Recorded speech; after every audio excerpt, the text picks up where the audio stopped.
안녕하세요. 살다 보니 제 얼굴이 뉴스에 나올 뻔한 일도 있었네요. 이미 제 며느리는 뉴스에 나와 여기저기 얼굴이 다 팔렸습니다.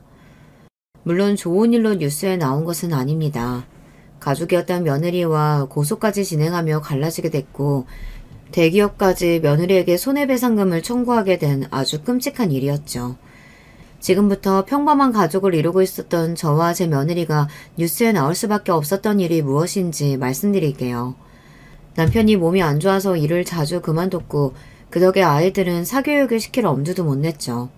그럼에도 정말 다행인 건 첫째 아들은 늘 전교 1등을 놓치지 않았다는 것이었어요. 첫째는 저의 자랑이었습니다.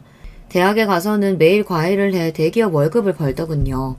그 돈으로 저에게 늘 여러 가지 선물을 해주었습니다. 이렇게 완벽한 아들에게도 한 가지 치명적인 단점이 있었어요. 그 단점이 나중에 아들의 결혼 생활을 결국 파국으로 만든 건 아닐까 생각합니다. 바로 여자친구에게 너무 많은 돈을 쓴다는 것이었어요. 요즘 애들 말로는 호구라고도 하죠. 나중에 알고 보니 그렇게 힘들게 과외를 했던 게 늘 여자친구에게 명품 선물을 주고 좋은 호텔에 데려가려고 하는 이유가 컸더라고요.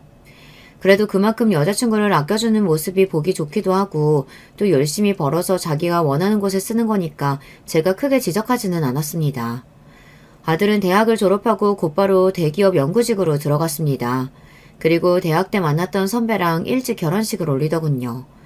여자애가 어찌나 예쁘고 애교도 많고 싹싹한지 제 아들이 왜 좋아하는지 알겠더군요. 저는 처음으로 맞은 며느리가 너무 마음에 들어서 아들이 준 용돈을 모아 며느리에게 깜짝 선물을 해주기도 하였습니다. 어머, 어머님, 이게 정말 제 거예요? 와, 너무 감사해요. 그럼 첫째 며느리 주려고 모아둔 거야. 정말 필요할 때 언제든지 팔아도 되니까 잘 보관하고 있으렴. 참, 지금 생각해보면 제가 미쳤었나 봅니다. 그때는 더 어렸던 며느리에게 이런 선물을 주다니. 제가 며느리에게 준 선물의 정체를 알면 다들 놀라실 거예요. 바로 현금으로 5천만 원 정도 되는 금덩이였습니다.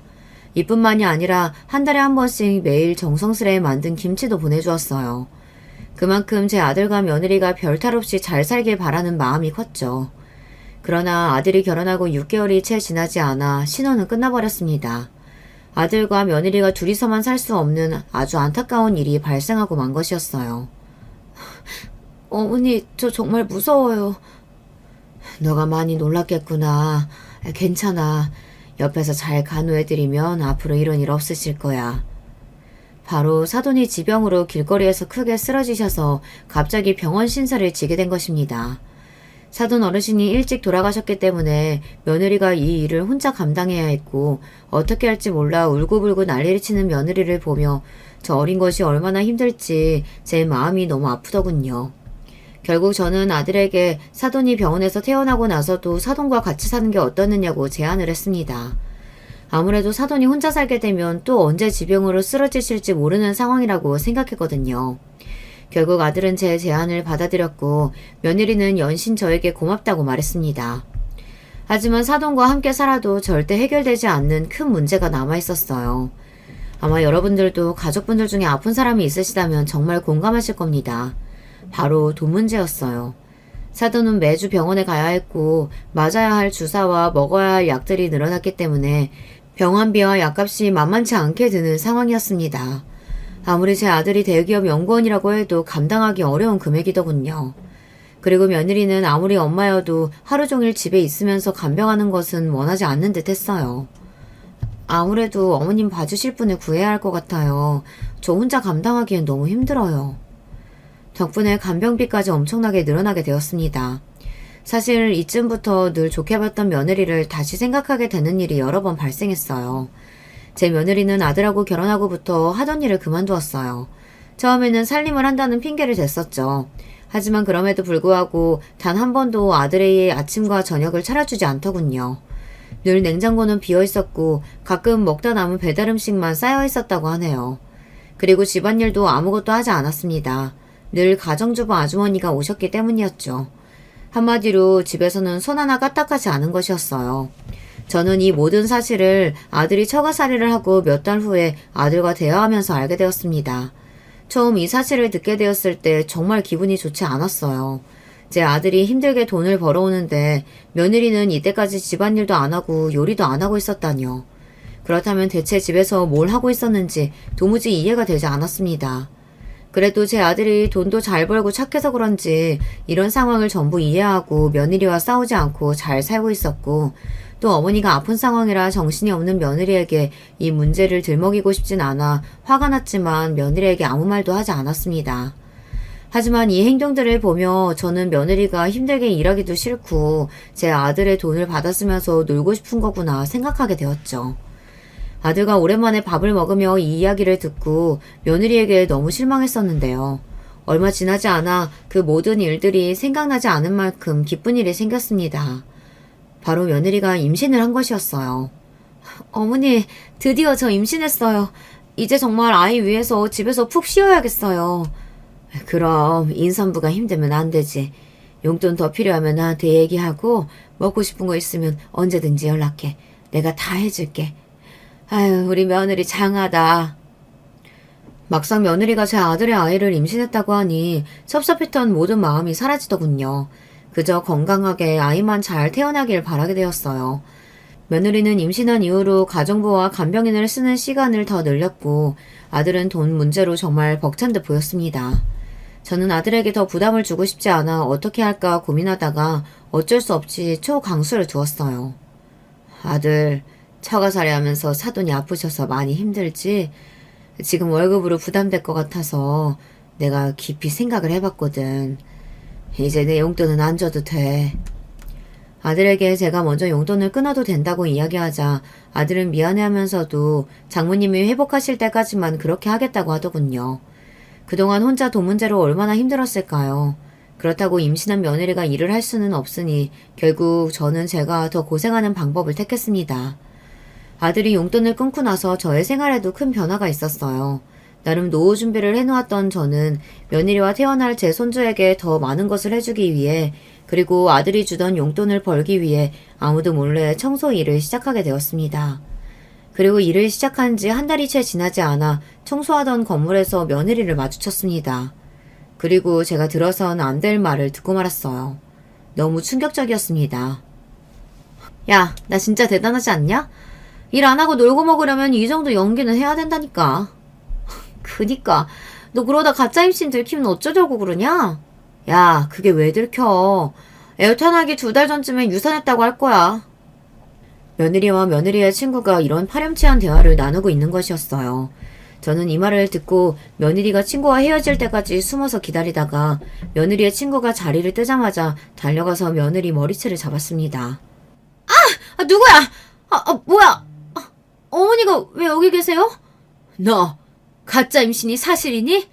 네 친구랑 하는 얘기 다 들었다. 미치지 않고서야 사람이 어떻게 그런 짓을 하니, 어? 어머니, 그게 아니라요.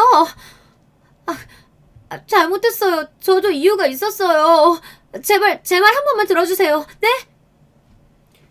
화를 내고 있는 저에게 하도 말을 들어달라고 사정사정을 하길래 이유나 들어보자 싶어 카페에 갔습니다. 무슨 대단한 이유가 있나 싶었는데 참 하는 말이 어이가 없더군요. 어머니, 정말 죄송해요.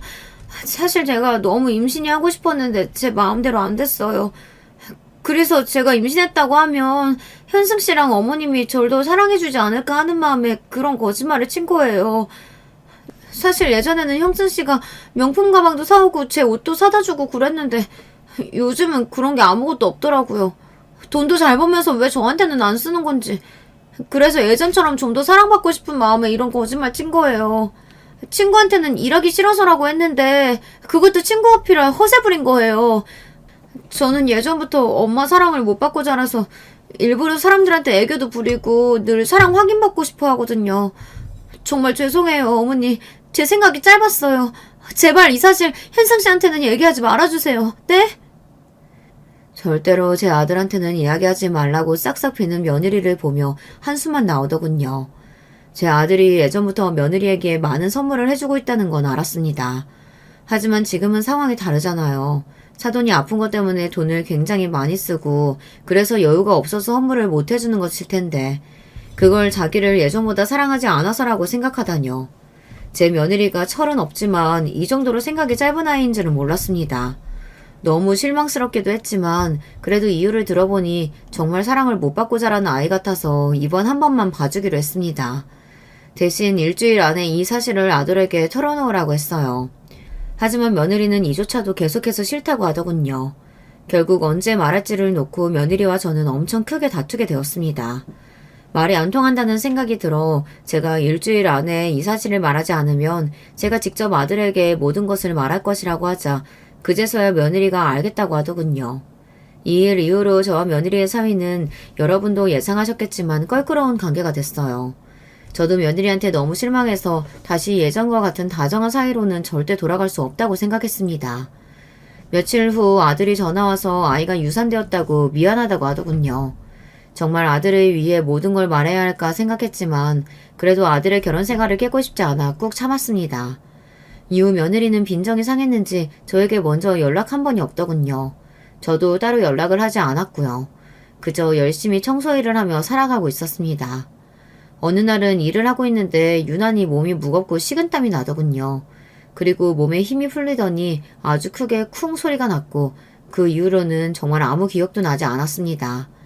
눈을 떠보니 병원이었어요.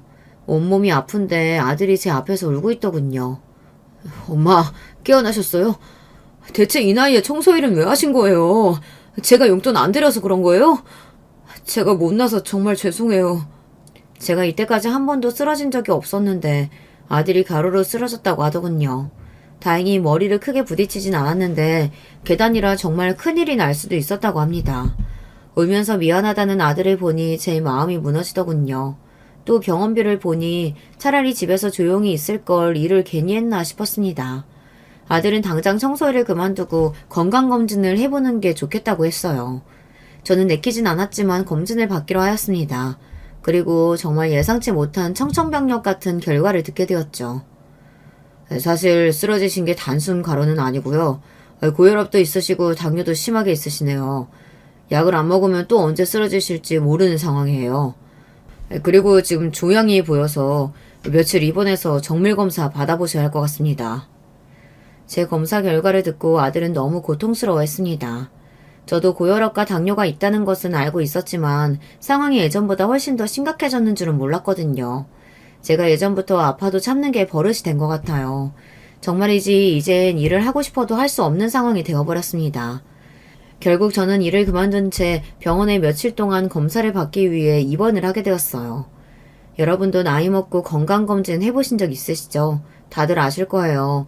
혹시 암은 아닐까, 죽을 병에 걸린 건 아닐까, 결과 나오기 전까지 별의별 생각을 다 하게 됩니다. 나이가 드니까 쓸데없는 생각도 많고 겁도 많아지나 봐요. 그리고 드디어 검사 결과가 나오는 날이 되었습니다. 정말 마음이 무겁고 떨렸습니다. 다행히 악성 종양은 아니네요. 고혈압이랑 당뇨 약만 잘 드시면 될 것 같습니다. 대신 나이도 있으시니 절대 무리하시면 안 됩니다. 휴, 정말 다행이었습니다. 저까지 아프면 제 아들이 얼마나 힘들까요? 저라도 건강 잘 챙겨야겠다고 다시 한번 결심하게 되었죠. 그렇게 제가 태어나는 날 아들이 갑자기 며느리 얘기를 꺼내더군요. 맞다. 어머님 요즘 지희랑 무슨 일 있으신 건 아니죠? 요즘 지희가 너무 어머니랑 통화를 안 하는 것 같아서 안 되겠다. 제가 얘기를 좀 해야겠어요. 그리고 제가 어머니 쓰러지신 거 말했는데 지희가 전화 왔죠? 그럼 지희가 곧 나 보러 온다고 했어. 걱정하지 마, 아들. 아들의 갑작스러운 질문에 당연히 그렇다고 했지만 제가 한 말은 사실이 아니었습니다. 제 며느리한테 제가 병원에 있는 동안 전화 한 통 하지 않았어요. 얼마 전 며느리와 껄끄러운 일이 있긴 했지만 그래도 시어머니가 쓰러졌다는데 인사도 안 하다니 참 무심하고 정이 없다는 생각이 들더군요. 그 일이 있기 전까지 그래도 그동안 제가 얼마나 잘해줬었는데 옛날 일들은 다 까먹었나 봅니다. 제가 먼저 연락을 할까도 고민했지만 그냥 하지 않기로 했습니다. 해봤자 좋은 소리도 안 나올 것 같고 그때는 나한테는 잘못했어도 애들끼리라도 잘 살면 됐지 그런 생각으로 며느리가 어떤 행동을 하든 가만히 있었던 것 같아요. 그리고 얼마 후 또 제 생일이라 어차피 며느리의 얼굴을 봐야 하기 때문에 그때 진지하게 이야기를 해볼까 생각했죠. 그리고 제 생일날 며느리와 깊은 대화를 하려고 했던 제 예상과는 달리 정말 어이없는 카톡 하나를 받았습니다. 어머니 잘 지내고 계시죠? 이번 생일날 저 못 가요. 그동안 저희 엄마 돌보느라 너무 힘들어서 친구들이랑 정말 오랜만에 여행 가기로 했어요. 그럼 다음에 봬요. 생신 축하드리고요. 뭐, 여행 일정이 제 생일이랑 겹칠 수는 있죠. 근데 못 오면 전화 한 통이라도 할 수 있는 거 아닌가요? 그 흔한 전화도 없이 저렇게 문자 달랑 하나 보내놨더군요. 기분이 너무 나빴지만 그래도 고맙다고 대답하고 곧 있으면 명절이기에 그때는 꼭 며느리와 대화를 해야겠다고 생각했습니다. 그리고 기다리던 명절날이 되었어요. 아들, 뭐야? 왜 혼자 온 거야? 엄마, 죄송해요. 이번 명절은 지희가 예전부터 잡아둔 여행이 있어서 못 온다네요. 뭐, 여행? 얼마 전에 내 생일 때도 여행 간 거 아니었어? 네, 맞아요. 요즘 제가 예전보다 선물도 많이 못 사줬고, 그래서 화가 좀 많이 났나 봐요. 너무 섭섭하다고 하도 난리치면서 그동안 못 갔던 여행 좀 간다길래 그냥 허락해줬어요. 제가 예전보다 많이 못 해준 건 맞으니까요. 죄송해요, 엄마. 대신 제가 명절 음식 다 사왔어요. 아들의 말을 듣자마자 정말 속이 터지더군요. 여러분, 솔직히 며느리가 제 아들한테 섭섭할 게 대체 뭐가 있나요? 제 아들이 힘들게 돈 벌어서 사돈 병원비, 약값, 간병인 비용 다 내주고 며느리는 일도 안 하고 가정부랑 간병인을 쓰고 집에서 놀고 있었잖아요. 제 아들이 너무 착해서 망정이지 며느리의 이런 태도를 다 받아주는 남자가 세상에 어디 있겠어요. 그리고 이렇게 시어머니 생일이랑 명절만 딱 골라서 여행 일정을 잡을 수가 있어요. 대체 저를 얼마나 우습게 생각하면 이럴 수 있는지 정말 기가 차더군요. 결국 저는 그날 참지 못하고 여행 간 며느리에게 전화를 걸었습니다. 하지만 며느리는 제 모든 전화를 끊어버리더군요. 이제 저와 아예 보지 않겠다는 건지 막 나가겠다는 건지 너무 화가 났고 결국 저는 그날 밤 잠도 제대로 자지 못했습니다. 며느리와 얼굴을 보고 이제는 제대로 며느리의 이런 태도에 대해 혼을 내야겠다고 생각했죠. 며느리가 여행에서 돌아오기만을 기다렸어요. 여행에서 돌아오고 며칠이 지나지 않아 제가 도저히 며느리에게 화를 낼 수 없을 만큼 가슴 아픈 일이 발생했습니다. 엄마, 이렇게 가시면 어떡해요. 제가 그동안 너무 철이 없었어요. 옆에서 돌봐드리면서도 제가 너무 부족했어요. 죄송해요. 이제 편히 쉬세요. 그동안 몸이 안 좋으셨던 사돈께서 심장마비로 갑작스럽게 돌아가신 것이었습니다. 막상 이런 일이 생기고 울고 있는 며느리를 보니 마음이 너무 약해지더군요. 결국 저는 이후에도 며느리를 만났지만 그동안 화가 났던 일들을 아무것도 묻지 않고 힘들어하는 며느리를 달래주었습니다. 이후 아들과 며느리는 예전처럼 둘이 살게 되었고 저는 아들에게 다시 용돈을 받게 되었어요. 며느리와는 예전만큼은 아니지만 제가 힘들어하는 며느리를 달래준다고 늘 맛있는 것을 해주면서 어느 정도 사이가 돌아오는 듯 했어요. 그렇게 모든 일이 잘 해결되는 듯 했지만 몇 달 후 저에게 또 안 좋은 일이 생기게 되었습니다. 살려주세요! 그렇게 살려다는 소리를 질렀고 그 이후에는 기억이 없어요. 눈을 떠보니 저는 또 병원에 있었어요. 다리가 너무 아파서 앉지도 서 있을 수도 없었습니다. 알고 보니 제가 어지러움을 느끼면서 쓰러졌고 계단에서 떨어져서 뼈가 부러진 것이었어요. 결국 몇 달 동안 제대로 움직일 수도 없었던 저는 병원에서 퇴원한 후에 아들과 같이 살게 되었어요.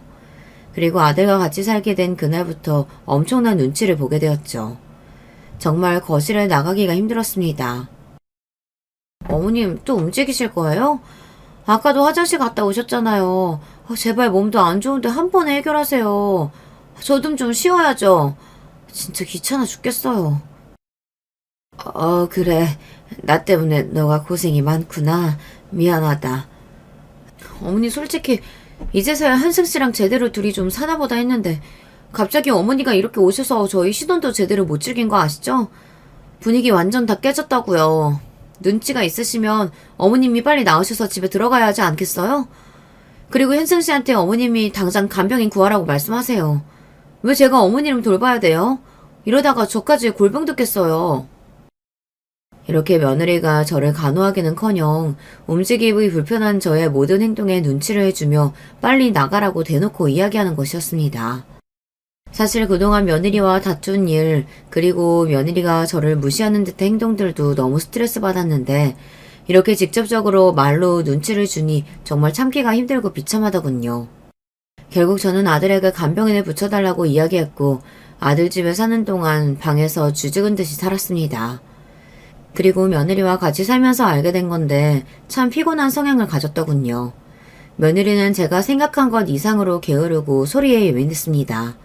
제가 친구랑 전화하는 것도 늘 시끄럽다고 눈치를 해주고 정말 밥도 하지 않고 집도 치우지 않고 하루 종일 누워만 있다가 딱 쇼핑할 때만 밖에 나가는 게으른 어른이었어요. 아들 집에 계속 살라고 해도 제가 도저히 그 꼴을 못 보겠어서 못 살겠더군요. 결국 저는 몸이 회복하자마자 아들 집에서 나갔고 이후 며느리는 저에게 전화 한 통이 없었습니다. 너무 연락이 오지 않아 제가 전화를 하고 연락을 해도 늘 답장하지 않고 저와 연락하기 싫은 티를 팍팍 내더군요. 이럴수록 저는 제 아들이 왜 저런 아이랑 결혼을 했는지, 저는 왜 처음에 이 아이의 본 모습을 보지 못했는지 속이 답답했습니다. 제 아들도 너무 불쌍하고요.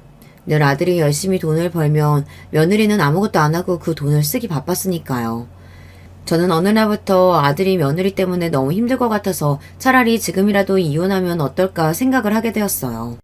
그리고 차마 아들에게 그 이야기를 꺼낼 수 없어 친구와 함께 용하다는 무당을 찾아갔습니다. 딱 보면 알겠네. 아들 사주에 아주 무서운 처녀 귀신이 붙어 있어. 어라? 같이 살고 있네? 곧 갈라지겠어.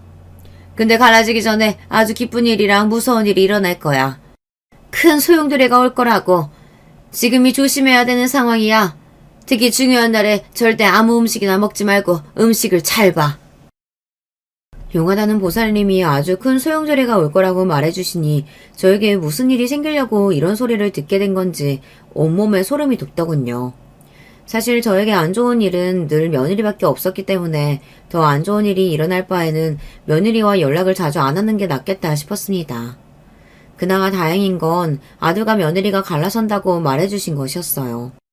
사실 음식을 조심하라는 말은 뭐 크게 예상되는 일은 없었기 때문에 조심해서 나쁠 건 없겠지 정도로만 생각했어요.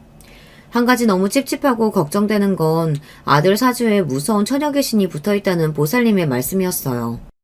며느리가 철이 없긴 하지만 무서운 아이는 아니었기 때문에 별 일은 없지 않을까, 그 처녀 귀신이 며느리는 아니지 않을까 생각했습니다.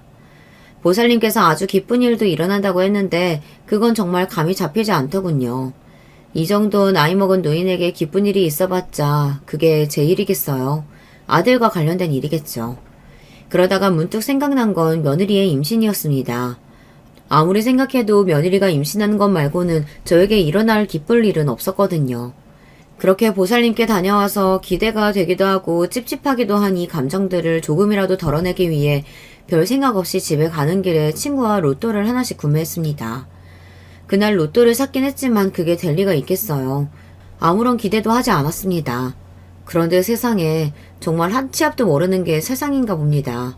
어떻게 저에게 이런 일이 일어날 수 있는지. 그날 제가 산 로또가 1등 로또였던 것이었어요. 보살님이 말씀해주신 기쁜 일이 로또 당첨이었던 거죠. 저는 너무 기쁜 마음에 아들에게 바로 전화를 해서 이 사실을 알렸습니다. 아들은 그동안 제가 열심히 착하게 살아서 하늘이 준 선물이라고 하더군요. 아들 옆에 며느리도 있었는데 소리를 지르면서 너무 좋아했어요. 그러더니 며느리가 갑자기 아들 전화기를 빼서 저에게 이야기했습니다. 어머님 잘하셨어요. 사실 제가 어머니께 자주 연락 못 드렸었지만 늘 좋은 일만 가득하시라고 기도 많이 했었거든요. 그러더니 이런 일이 생겼나 보네요. 어머님 돈 어디에 쓰실 거예요? 저희도 주실 거죠? 저는 돈 생기면 하고 싶은 게 정말 많아요. 저 이제 어머님이랑 같이 하고 싶은 거 하나하나씩 다 해봐야겠어요. 어머님도 이제 모든 거 다 저랑 같이 해요. 정말 반갑게 저를 맞이하는 며느리의 목소리 너무 오랜만이었어요. 하지만 로또 얘기를 듣자마자 돈을 줄 건지 직접적으로 물으며 갑자기 저와 하고 싶은 게 많다고 이야기하는 며느리가 갑자기 너무 부담스러웠어요. 저는 아직 이 돈을 쓸 계획도 없고 앞으로 차차 생각해 볼 거라고 했습니다. 그러자 며느리는 너무 아쉬워하더군요. 이렇게라도 오랜만에 살가운 며느리를 보니 기분은 좋았습니다. 그리고 그날 이후 며느리는 저에게 매일매일 전화가 왔어요. 전화가 와서 하는 말은 대부분 이런 말이었습니다. 어머님, 오늘은 뭐 하세요? 저랑 같이 쇼핑 가실래요? 어차피 어머님 돈 많으니까 좀 써도 티 안 나잖아요. 저 그동안 사고 싶은 거 완전 많았는데 잘 됐다. 어머니, 저랑 카페 하나 차리실래요? 아니다, 어머님 몸 안 좋으시니까 그냥 저 하나 차려주시면 안 돼요? 저 친구랑 카페에서 매일 수다 들고 싶어요. 네? 어머님, 제발요. 결국 전화가 와서 말하는 모든 내용이 제 돈으로 무언가를 해달라는 말이더군요. 그런데 정말 웃긴 게 뭔지 아시나요? 처음에는 살갑게 애교를 부리면서 돈 얘기를 하더니만 어느 순간부터 계속 섭섭하다고 울상을 지으며 저에게 짜증을 내기 시작했습니다. 어머니 정말 너무하신 거 아니에요? 제가 이렇게 잘해드리고 매일 연락도 하는데 저한테 그 돈 한 푼도 안 주시는 게 말이 되냐고요. 아 진짜 섭섭해요. 어차피 죽기 전까지 다 쓰지도 못하실 거잖아요. 이런 식으로 계속되는 며느리의 성화에 지친 저는 결국 며느리에게 단호하게 말해야겠다고 결심했습니다. 미안하지만 나는 아직까지 이 돈을 아무한테도 줄 생각 없어. 너희한테 안 주겠다는 게 아니라 이 돈 어떻게 하면 잘 쓸 수 있을지 생각을 먼저 해보겠다는 거야. 나중에 내가 아플 수도 있고 무슨 일이 생길지 모르는데 무작정 이 돈을 쓸 수 없잖니. 돈이라는 게 많아 보여도 막상 조금씩 쓰다 보면 순식간에 없어지기 마련이야. 그러니까 더 이상 뭐 사달라 뭐 해달라 나한테 전화하지 말렴. 제가 이 말을 하면 며느리가 화를 내고 섭섭해할 줄 알았는데 웬일인지 정말 아무 말도 없더군요. 그냥 알겠다고 하길래 제가 확실하게 말을 해서 제 뜻을 알아들었다고 생각했습니다. 이후로 몇 개월 동안 며느리는 다시 연락이 한 통 없었습니다. 저는 한편으로는 섭섭했지만 그냥 예전의 며느리와 저의 상태로 돌아갔다고 생각했어요. 며느리와 돈 없이도 늘 다정하고 좋은 관계였으면 좋겠지만 이런저런 일이 있다 보니 저도 더 이상 노력을 하고 싶지는 않았습니다. 며느리도 이후에 연락을 안 하길래 그냥 저와 더 이상 말을 섞고 싶지 않은 줄 알았어요. 하지만 며느리는 그게 다가 아니었더군요. 혼자서 아주 엄청난 짓을 꾸미고 있었습니다. 그리고 그날은 제 인생의 최악의 날입니다. 며느리와 제가 각자의 삶을 잘 살다 보니 어느덧 저의 생일이 돌아오더군요. 당연히 생일상은 기대도 안 하고 있었는데 어느 날 며느리가 전화가 왔습니다. 정말 생각지도 못했던 말들을 들었어요. 어머님, 그동안 많이 서운하셨죠? 저도 늘 어머니랑 어떻게 저 처음 결혼할 때처럼 다시 친해질 수 있을지 늘 고민 많이 했어요. 마침 어머님 생신이셔서 제가 생신상 차려놨거든요. 얼른 오세요, 어머님. 오랜만에 저희 밥 같이 먹어요. 이게 무슨 일일까요? 며느리가 저에게 연락을 먼저 한 것도 모자라서 제 생일상을 차려주겠다니. 며느리의 목소리는 정말 진심인 것 같았고 저는 며느리가 먼저 저에게 용기를 내어주었다는 생각에 너무 고마워서 그동안 있었던 일은 다 잊고 며느리와 잘 지내야겠다고 생각했습니다. 그런데 며느리를 만나기로 한 전날 밤 아주 안 좋은 꿈을 꾸게 되었어요. 바로 며느리가 제 뒤에서 칼을 꽂고 있고 예전에 배웠던 보살님이 며느리를 막으려고 하는 아주 무시무시한 꿈이었습니다. 일어나 보니 제 몸에 식은땀이 미친 듯이 흐르더군요. 그리고 곰곰이 그동안 며느리가 저에게 했던 행동들을 생각해봤는데 며느리의 행동을 있는 그대로 받아들이면 안 되겠다는 직감이 들더군요. 보살님도 중요한 날에 음식을 조심하라고 했으니 마침 오늘이 저의 생일이어서 이 꿈이 예지몽은 아닐까 온몸에 소름이 돋았습니다. 그래서 긴장되는 마음으로 며느리와 아들 집에 가게 되었어요. 며느리의 집에 도착하자 며느리는 정말 상다리가 부러질 정도로 대단한 생일상을 차려놨고 일을 하고 들어온 아들조차도 놀라는 표정이었어요. 제가 미역국을 정말 좋아하는데 돌미역으로 직접 정성스럽게 미역국을 만들어놨더군요. 미역국을 먹으려고 하는데 제 미역국 양이 너무 많아서 며느리가 밥을 푸고 있을 때 며느리 자리에 있던 미역국을 제 자리로 옮겼습니다. 그리고 며느리가 앉자마자 같이 밥을 먹었어요. 그 순간 믿지 못할 광경이 제 눈앞에 펼쳐졌습니다. 며느리가 갑자기 인상을 쓰고 소리를 지르며 먹었던 미역국을 다 뱉는 것이었어요. 그러더니 저를 은근히 째려보더군요. 저는 며느리의 행동이 너무 황당해서 며느리를 계속 쳐다보았고 놀란 아들이 며느리의 미역국을 먹어보려고 하자 며느리가 또다시 놀라면서 소리를 쳤습니다. 안 돼! 먹지 마! 하지만 며느리가 소리를 질렀을 땐 이미 아들이 미역국을 맛본 후였습니다. 아들은 인상을 쓰더니만 미역국이 살짝 쓰다며 며느리를 쳐다보았고 다시 자신의 미역국을 먹어보더군요. 뭐야, 내 미역국이랑 맛이 다른데? 어머니 미역국 줘보세요. 뭐? 그래. 아들은 또다시 제 미역국을 맛보더니 며느리 것만 맛이 다르다고 했습니다. 그 순간 제 머릿속에 번쩍 떠오른 생각이 있었습니다. 여러분, 예전에 보살님이 해주셨던 말씀 기억하시죠? 중요한 날 음식을 조심하라고 하셨던 그 말씀과 어제 제 꿈이 떠오르면서 설마 며느리가 제 미역국에만 이상한 걸 넣은 건 아닌지 의심이 들더군요. 저는 그 자리에서 손을 벌벌 떨며 며느리에게 진실을 물어봤습니다. 예, 너가 먹은 미역국 처음 내 자리에 있었던 거잖아. 그렇다면 너가 먹은 미역국이 내 미역국이었다는 건데 왜 이것만 맛이 다르니? 너 설마 일부러 내 미역국에만 이상한 거 넣었니? 에이, 그건 아니죠. 저희가 그럴 이유가 없잖아요. 이유는 있지. 아들, 넌 그동안 내가 로또 당첨된 후에 얘가 얼마나 나한테 자주 전화가 온 줄 아니? 평소에 이렇게 전화를 자주 하는 애가 아니었어. 심지어 전화가 와서 늘 나한테 하는 말이 돈 달라는 거였다. 내가 계속해서 안 된다니까 내 병이 더 악화되게끔 이상한 걸 넣었을 수도 있잖아. 뭐? 지야, 네가 얘기해봐. 어머니가 하시는 말씀이 진짜야? 아니야. 나 정말 억울해. 아무리 그래도 내가 그런 짓을 꾸미는 게 말이 된다고 생각해? 며느리는 끝까지 시치미를 떼었고 결국 아들은 모든 미역국을 가지고 가서 성분 검사를 하겠다고 으름장을 놓으며 며느리한테 이야기했습니다. 일이 점점 더 커지자 며느리가 울면서 모든 걸 털어놓더군요. 그동안 제가 얼마나 어머니한테 신뢰가 없었으면 어머님이 저를 의심하신 걸까요? 이 상황이 결국 다 제 탓이라고 생각해요. 정말 죄송해요, 어머님. 어머님 미역국 보시면 알겠지만 사실 어머님 미역국에만 생야채를 좀 많이 넣었어요. 어머님 건강이 안 좋으시다길래 이 정도로 씁쓸한 말이 날 줄 몰랐어요. 제가 요리를 못하잖아요. 저는 그렇다고 제가 이런 의심을 받게 될 줄은 몰랐어요. 정말 좋은 마음이었는데 이렇게 되다니. 어쨌든 죄송해요. 며느리의 표정을 보니 거짓말은 아닌 것 같았습니다. 실제로 미역국 밑을 뒤져보니 정말 이상한 맛이 나는 미역국만 생야채가 많이 있더군요.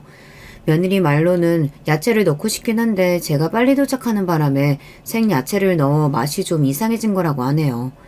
이 사실을 알자마자 저는 제가 보살님 말씀과 꿈 때문에 괜히 예민해서 며느리에게 심한 말을 한 건 아닐까 미안한 마음이 들었어요. 그래서 그 자리에서 바로 사과를 했습니다. 너가 날 이렇게 생각하는 줄도 모르고 내가 너를 의심하다니 정말 미안하다. 그동안 여러 일들이 많았지만 앞으로는 정말 엄마와 딸 같은 사이로 지냈으면 좋겠어. 오늘 초대해줘서 고맙다. 이 말을 들은 며느리는 감동이라며 저를 안아주더군요. 아들은 그제서야 안심한 표정을 지었습니다. 집에 돌아가면서 저는 며느리에게 문자로 로또 당첨금을 나눠주겠다고 이번 주 주말에 집에 오라고 문자도 남겼습니다. 이번 기회에 며느리와 처음 만났을 때처럼 좋은 관계를 유지할 수 있었으면 좋겠다고 생각했죠. 그렇게 이번 일은 해프닝으로 끝나는 듯 보였습니다. 하지만 더 경악스러운 일이 저를 기다리고 있었죠. 며칠 후 저에게 정체 모를 택배가 하나 오더군요. 이게 뭔가 싶어 뜯어보니 유명한 영양제였습니다. 누가 보냈는지 이름도 없었어요. 하지만 영양제가 평소 제가 비싸서 사기 망설였던 영양제이기도 하고 제 지인이나 가족들이 깜짝 선물로 보냈을 거라고 생각했습니다. 너무 고마운 마음에 인증샷을 여러 장 찍어두었고 며칠 동안 감사한 마음으로 열심히 영양제를 먹었습니다. 그런데 영양제를 먹은 이후부터 제 몸에 이상한 변화가 생기더군요. 배가 자주 아프고 알레르기도 올라오는 기분이었어요. 대체 무슨 문제일까 싶어 제조사에 전화를 해봤는데 이상한 증세가 있을 리가 없다고 영양제가 아닌 다른 이유 때문인 것 같다고 하더군요. 결국 저는 영양제를 사준 사람에게 한 번 더 물어보겠다고 생각했고 제일 먼저 아들에게 연락을 했습니다. 아들, 이 영양제 사진 봐봐. 너가 보낸 거 맞지? 나 생각해서 이렇게 깜짝 선물 보내는 건 정말 너밖에 없어. 근데 이 영양제 나랑 좀 안 맞는 것 같아. 배도 아프고 알레르기도 올라오고 좀 이상하네. 어머니, 이거 제가 보낸 거 아니에요. 그리고 지금 제가 사진 봤는데 처음 왔을 때부터 이렇게 온 거 맞죠? 뭔가 이상한데요? 뚜껑을 뜯은 흔적이 있는 것 같거든요. 원래 영양제 새거 오면 이렇게 뚜껑이 뜯어질 수가 없는데. 그 순간 정말 온몸에 소름이 돋았습니다. 아들 말을 듣고 보니 너무 찝찝하더군요. 이 영양제를 계속 먹으면 안 될 것 같다는 생각에 누가 택배를 시켰는지 여기저기 전화해서 찾아보니 예상치 못한 이름이 보였습니다. 택배를 시킨 사람은 바로 얼마 전 미역국 사건이 있었던 며느리였습니다. 저는 너무 놀라서 아들에게 당장 이 사실을 이야기했고 그날 밤 며느리에게 전화가 왔습니다. 어머니, 그거 제가 보낸 거 맞아요. 괜히 어머님이 미안해 하실까봐 일부러 제가 말씀 안 드린 거예요. 그 영양제가 좀 독해서 어머니랑 안 맞을 수도 있는데, 처음이라 그렇지 계속 먹으면 아마 건강도 더 좋아지실 거예요. 저 믿고 걱정 마시고 계속 드세요. 며느리가 보냈다는 걸 알게 된 후 마음이 좀 놓이더군요. 포장은 사실 제가 뜯고 나서 사진을 찍은 건지 잘 기억이 안 나기도 해서 크게 의심하지 않았습니다. 그보다는 제가 그동안 너무 영양제도 안 챙겨 먹고 비싼 걸 안 먹어서 몸이 적응을 못하는 건 아닌가 생각했죠. 그렇게 며느리 말을 믿고 또 열심히 영양제를 챙겨 먹었습니다. 하지만 그럴수록 알레르기는 더 심해졌고 제 몸도 더 안 좋아졌어요. 그러다 보니 이 영양제의 성분이랑 처음 왔던 포장 상태가 계속 신경이 쓰이더군요. 저는 결국 아들에게 이 사실을 한 번 더 이야기했고 아들은 영양제 만든 곳에 제가 처음에 찍은 사진을 보여주며 이런 부작용이 생기고 있다고 건의했습니다. 그러자 영양제를 파는 회사에서 아주 긴 답변이 왔는데 상상도 못한 답변이었습니다. 안녕하세요. 처음 왔을 때 사진 보내주셨는데 저희는 절대 이렇게 보내지 않습니다. 누가 일부러 뜯은 것 같은 느낌이네요. 실제로 저희 제품 먹고 그런 부작용을 느끼시는 분은 거의 없어요. 혹시 모르니까 영양제 다시 보내주시면 저희가 만든 영양제가 맞는지 성분 확인해 보겠습니다. 대체 이게 무슨 말인지, 그렇다면 저에게 택배를 보내기 전에 누군가 영양제 통을 일부러 뜯어서 비슷한 다른 걸 넣어놨거나 아니면 영양제에 다른 성분을 추가했을 수도 있다는 거 아닌가요? 만약 그렇다면 대체 누가 왜 이런 짓을 한 걸까요?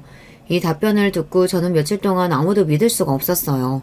아무리 생각해봐도 저에게 이런 일을 할 사람이 없어서 처음 영양제를 보낸 며느리 짓일까 하는 의심도 들었습니다. 그리고 제 의심의 답이 얼마 후 밝혀졌습니다. 며칠 후에 영양제 회사에서 아들의 연락이 왔는데 그 연락을 받고 아들은 다급한 목소리로 저에게 전화가 왔더군요. 어머니, 영양제 회사에서 연락 왔는데 이거 진짜 영양제 아니래요. 누가 이 영양제에 이상한 걸 넣어서 어머니한테 보낸 거예요. 이거 몸에 엄청 안 좋은 성분이래요. 먹으면 안 되는 거라고요. 대체 누가 어머니한테 이런 짓을... 이건 범죄예요. 제가 당장 경찰에 신고할게요. 사실 아들의 말처럼 저도 당장 경찰에 신고하고 싶었습니다. 그런데 한 가지 찝찝한 점은 아까도 말했지만 이 영양제를 보낸 사람이 며느리라는 것이에요. 그렇다면 이 행동도 며느리가 했을 수 있다는 거 아닌가요? 생각해보면 저번 미역국 사건도 들켰을 때를 대비해서 생야채를 넣어둔 것일 수도 있잖아요. 이런 의심이 들어 저는 며느리한테 제 영양제가 바꿔치기 당했고 지금 바꾼 사람을 찾기 위해 경찰에 신고할 것이고 범인은 아주 큰 벌을 받게 될 거라고 말했습니다. 더 세게 얘기하면서 며느리를 일부러 살짝 떠본 것이죠. 그러자 제 예상처럼 며느리가 깜짝 놀라며 저를 말리더군요. 어머니, 이 일로 경찰까지 연락할 필요가 있어요? 그냥 운 안 좋았다 생각하고 안 먹으면 되죠. 요즘 택배 범죄도 많다잖아요. 어머님한테 이런 짓 할 사람도 없고 그냥 운이 안 좋았던 거겠죠. 넘어가요. 어머님 건강도 안 좋으신데 경찰조사 받으면 너무 힘드셔서 안 돼요. 이렇게 절대로 경찰에 신고하는 건 안 된다고 하더군요. 보통 가족에게 이런 일이 생기면 어떻게든 범인을 찾으려고 할 텐데 운이 나빴던 거라고 그냥 넘기자고 말하는 며느리를 보며 저는 어쩌면 며느리가 범인일 수도 있겠다 생각이 들었습니다. 이 사실을 아들에게만 몰래 이야기했고 아들은 경찰에 신고를 하며 며느리가 범인으로 의심된다는 이야기도 함께 전했습니다. 그리고 얼마 지나지 않아 드디어 범인이 밝혀졌습니다. 며느리가 아니었어요. 하지만 범인은 제가 어디서 본 익숙한 얼굴이었죠. 예전에 청소 일할 때 며느리가 가짜 임신했다고 친구에게 이야기했을 때가 있었는데 바로 그때 본 며느리의 친구가 범인이었습니다. 이 사실을 알자마자 깜짝 놀라서 경찰서에 달려갔는데 이미 며느리가 와 있더군요. 그리고 경찰서에 가는 도중에 공원에서 며느리의 소리가 들리길래 들어봤더니 참 대화가 가관이었습니다. 야, 너 진짜 돌머리냐? 너가 절대 안 들킨다며. 그래서 돈도 챙겨줬잖아. 야, 니네 시어머니가 눈치가 빠른 걸 어떡하라고. 그러게 네가 평소에 신뢰가 좀 있었으면 이런 의심도 안 받았을 거 아니야. 몰라. 이제 나 어떡하냐고. 너 무조건 너 혼자 있다고 해. 절대 내가 시켰다고 얘기하지 마. 아니면 나 진짜 망해. 바보같이 제가 듣고 있는 줄도 모르고 친구랑 이런저런 대화를 하고 있더군요. 곧바로 달려온 제 아들은 며느리를 보자마자 화를 참지 못하고 며느리의 뺨을 때렸습니다. 그리고는 한마디 했죠. 너 진짜 생각이 있긴 하냐? 그렇게 내 돈으로 네 갖고 싶은 명품 사고 하고 싶은 거 다 하고 놀고 먹고 살았으면 우리 엄마한테는 잘했어야지. 몸에 안 좋은 성분 넣은 영양제 우리 엄마한테 보내는 게 말이 되냐고. 어? 네가 그러고도 사람이야? 왜 날 때려? 이거 내가 한 짓 아니고 얘가 한 거야. 나도 친구지만 얘가 이럴 줄은 몰랐다고. 이렇게 말하면서 친구를 보고 어떻게든 수습하라고 눈치를 주더군요. 야, 빨리 내 남편한테 제대로 얘기해. 이거 너 혼자 한 짓 맞잖아. 진짜요? 이거 제 아내가 시킨 거 아닌 거 확실해요? 저한텐 정말 중요한 일이고 돈은 제가 얼마 전지 드릴 테니까 이번엔 사실대로 말씀하세요. 그러자 며느리의 친구는 고민하는 표정을 하더니 이내 폭탄 발언을 해버렸습니다. 야, 꼴 좋다. 그렇게 남자 잘 만나서 먹고 놀고 매일 쉰다고 열심히 일하는 나 무시하더니만 이제야 너 망하는 꼴 좀 보겠네. 얘 매번 저한테 어떻게 하면 자기 시어머니가 빨리 돌아가실 수 있냐면서 얼른 돌아가셔야 로또 당첨금 다 자기 거 된다고 맨날 저한테 얘기하던 애예요. 미역국 사건 아시죠?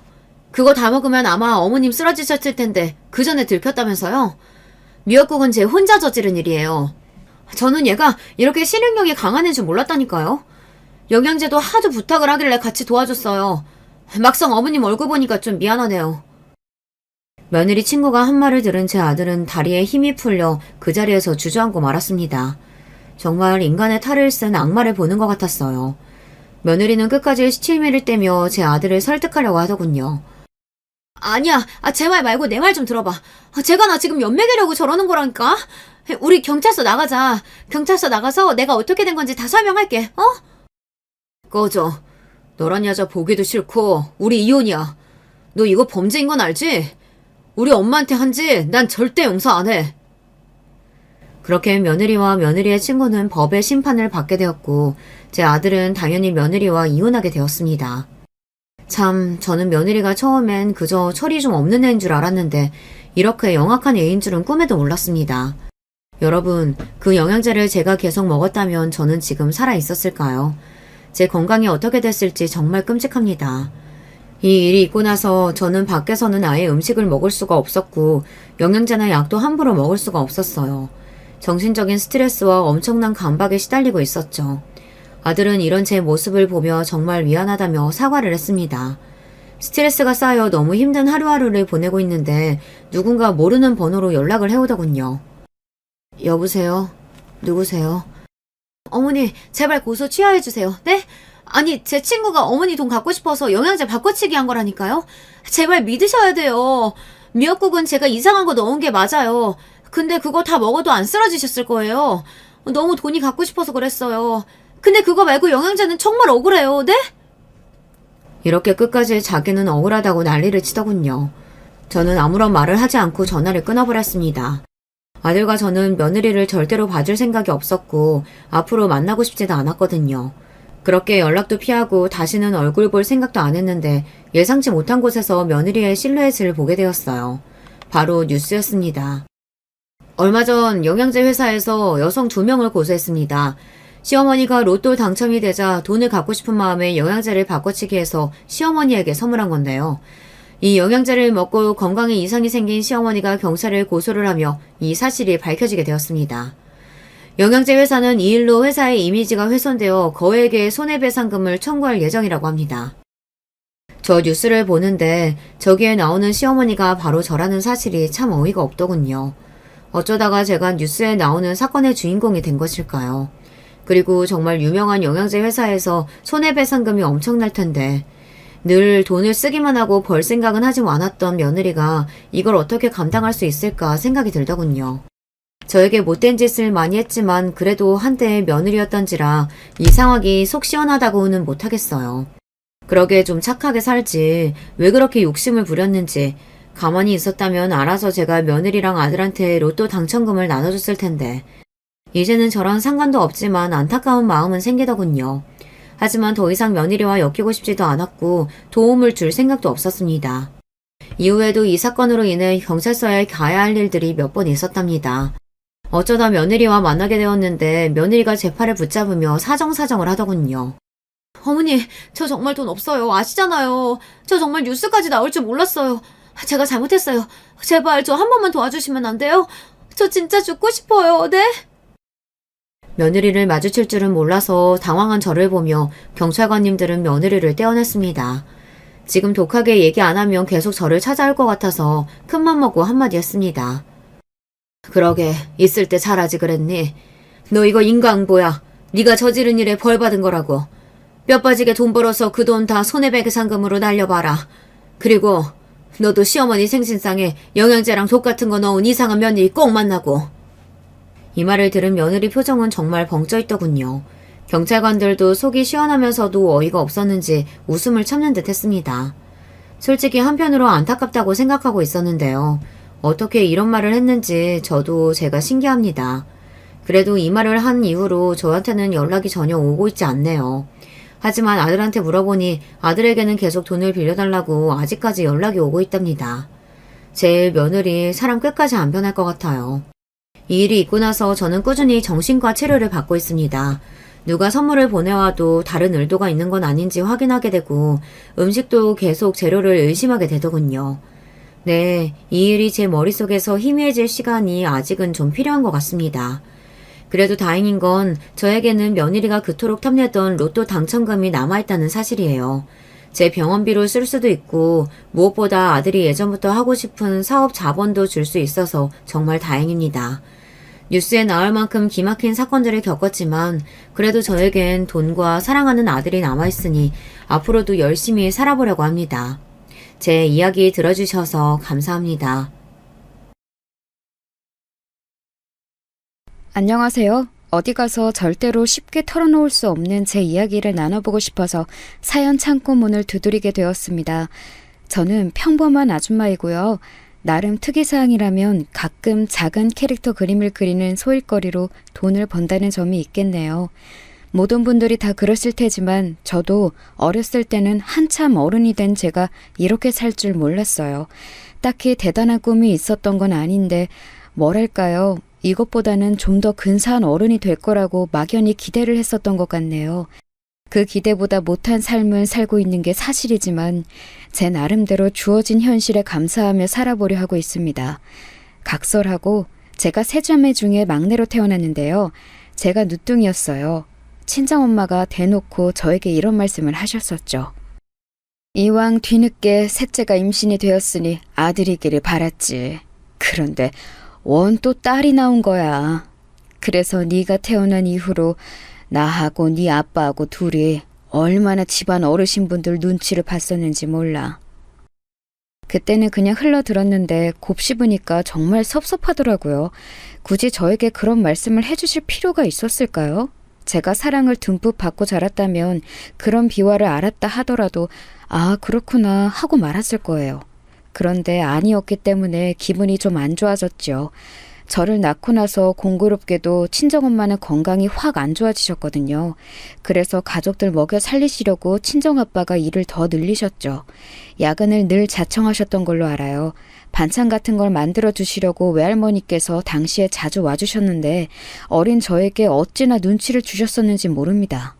기억나는 말씀 중 하나가 저건 왜 태어나서 일을 번거롭게 만드냐 였네요. 그래서 저는 항상 가족들을 향한 애증 비슷한 감정이 늘 있었어요. 사랑하지만 그만큼 복잡한 감정도 늘 동반되었던 것이죠. 그리고 아마 여러분도 사춘기 시절에 부모님이나 집안 어른들을 보면서 이런 식의 반항심을 품어보셨을 텐데 제가 자주 되뇌이던 말이 이거였어요. 두고 봐. 나는 절대 엄마 아빠처럼 안 살 거야. 나는 커서 엄마 아빠처럼 자식에게 막말하고 상처 주고 이런 부모가 되지 않을 거고 이런 환경을 주지도 않을 거야. 나는 저렇게 안 살아. 절대 부모님을 닮아가지 않겠다는 굳센 다짐이었죠. 여기서 밝히는 점은 저희 친정집에 조금 특이한 내력이 있다는 건데요. 친정 부모님은 각자 20대 중반의 나이에 결혼을 하셨어요. 그 당시로 봐도 조금 일렀는지 주변에서 왜 이렇게 일찍 가냐며 한마디씩 했었다네요. 그리고 제가 막내라서 위로 언니만 2명인데요. 희한하게 언니들이 결혼을 다 일찍 했어요. 둘 다 20대 초중반의 나이에 시집을 갔습니다. 이게 신기하죠? 집안 내력인가 봐요. 저는 학창시절에 그렇게나 부모님하고 다르게 살 거다라고 외쳤었고 언니들이 일찍 시집 가는 것도 못마땅하게 봤었는데 그럼에도 저 역시 일찍 결혼을 하고 말았습니다. 정말 미칠 노릇이에요. 이게 제 사연이니까 솔직하게 적어보자면요. 일찍 결혼해서 여자로서 이득을 본 거, 좋았던 거 없다고 봅니다. 아가씨 시절을 더 즐겼어야 했는데 아쉬울 따름이에요. 왜 그렇게 홀린 듯이 결혼을 확 해버렸는지 모를 일이에요. 바라건대 제발 제 자식들은 최소 30살 이상이 되어서 결혼했으면 좋겠네요. 젊음은 젊은이들에게 주어지기에는 너무 아깝다는 어느 유명한 팝송 가사를 봤을 때 제가요, 제 이마를 진짜 세게 때렸습니다. 그 표현이 너무 놀라웠거든요. 사람들 생각하는 건 다 똑같구나 싶기도 했고요. 너무 미숙하고 인생 사는 법을 잘 모르고 이런 젊은이들에게 인생에서 가장 싱그러울 젊음이라는 게 주어지는 건 아까운 것 같아요. 요령 없이 고지 곧대로 사는 법밖에 몰랐던 한창 어리고 젊었던 시절에 저는 남편하고 결혼하겠답시고 시댁에 인사를 드리러 갔었습니다. 시아버지께서는 좀 놀라시긴 했으나 이윽고 고개를 끄덕끄덕 하셨었는데 반면에 시어머니께서는 가슴을 치시며 탄식에 탄식을 하셨어요. 아휴, 우리 막내가 벌써 가겠다고? 아이고, 서운해라. 아이고, 섭섭해라. 어떻게 이럴 수가 있을까? 예, 너는 어린 여자애가 겁도 없이 발랑 까져서는 왜 우리 막내 아들을 꼬였느니? 너 왜 그랬어? 아직 우리 막내 한창 때인데 왜 결혼하자고 네가 꼬여낸 거야? 네? 저요? 저는 그냥 오빠하고 너무 좋아서 그냥 빨리 결혼하면 좋을 것 같아서요. 뭐야? 그냥? 그냥이라고? 이걸 확 그냥 겨우 그딴 이유로 우리한테서 귀한 막내 아들을 채가지 마. 맹하게 생겨가지고 이런 것들이 독하게 생긴 것들보다 더 무섭다더니 우리 막내를 단단히 홀려먹어? 저기 죄송한데 홀린 건 오빠가 아니라 저 아닐까요? 오빠가 저에게 확신을 주니까 제가 아직 어린 나이에도 불구하고 결혼하기로 결심을 한 거죠. 제가 울컥해서 소심하게 대꾸를 했었는데 시어머니께서는 일을 가셨고 옆에서 시아버지께서 창피해 죽겠다는 표정으로 그런 시어머니를 조심스레 말리기 시작하셨어요. 시어머니께서 계속 이렇게는 못 뺏긴다라는 말씀을 반복하셨거든요. 그리고 남편은 요지부동이었죠. 시어머니께서 열변을 토하시든 그러다 각혈을 하시든 말든 마치 도 닦은 수도승 마냥 무감각한 표정으로 있을 뿐이었어요. 남편이 좀 내향적인 사람이었고 표현이 적은 사람이었으나 저렇게 무감각하게 굴 사람까지는 아닌 것 같아서 저는 그때 몹시 의외라고 느꼈는데요. 약간의 비화가 알고 보니 있었습니다. 남편 집안도 저희 집안처럼 자식이 셋인데요. 저처럼 남편도 셋 중 막내예요. 그리고 위로는 형, 누나 이렇게 둘이 있죠. 그런데 희한하게 새남매 중에서 당시 시부모님을 금전적으로 용돈 드리면서 챙기고 있던 자식은 막내인 남편이었어요. 그 외로 자주 들여다보면서 생활용품이라든지 이런 거 사드리고 전반적으로 보는 건 남편의 누나인 시누이가 하고 있었고요.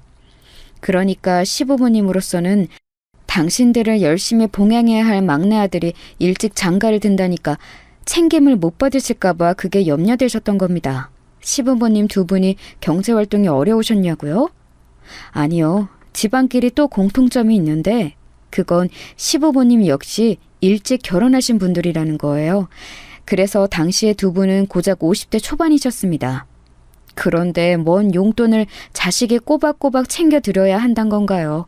사지도 멀쩡하셨던걸요. 50대면 남녀 불문 한창 일을 할 나이잖아요. 60대는 되어야 경제활동에서 물러나는 게 자연스러운 풍경이고요. 그래서 어이가 없었습니다. 그리고 남편이라고 해서 뭐 혼자 희생하고 그런 게 좋았겠나요? 아니었죠. 시댁은 절대 경제적으로 풍족한 집안이 아니었고요. 유복하게 산 적이 한 번도 없었다고 남편이 그러더군요. 일찍 결혼해서 자식들 낳으셨으면 그만큼 열심히 버셔야 하는데 시부모님의 사상이 참 특이하게 느껴졌네요. 남편도 일찍 결혼했지만 시누이도 일찍 결혼을 했습니다.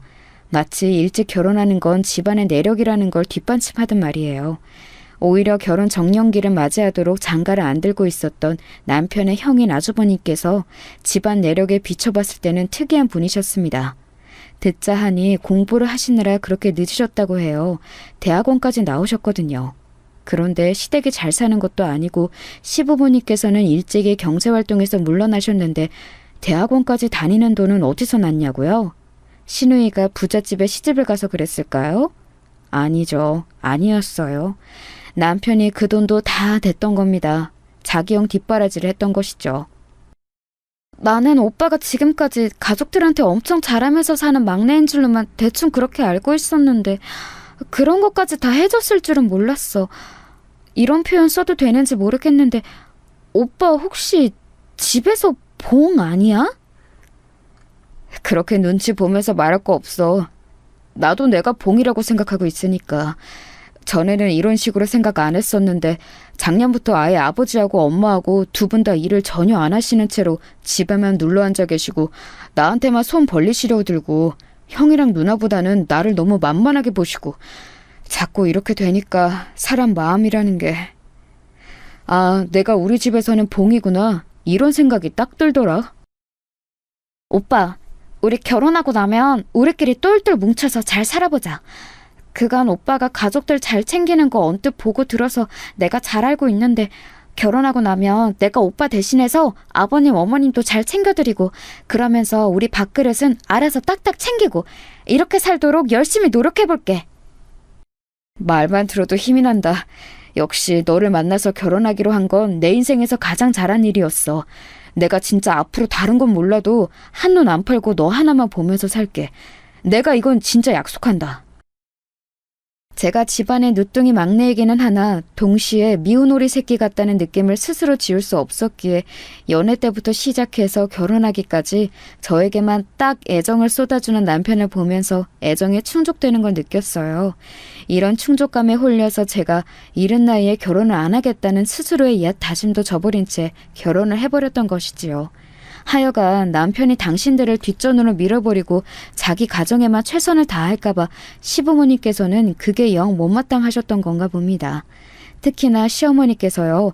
주장하시기로는 아직 한창 꾸미고 관리하고 그런 욕심이 많을 나이인데 막내 아들이 장가를 가버리겠다 해서 무척 섭섭하다고 하셨죠. 그게 무슨 말씀이셨겠어요.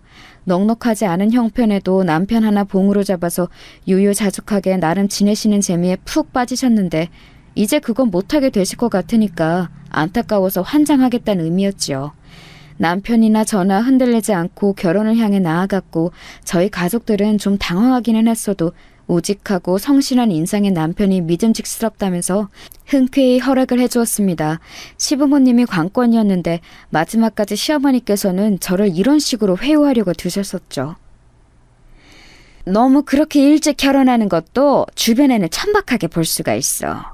애가 들어선 것도 아닌데 굳이 이렇게 서두를 필요가 있겠니?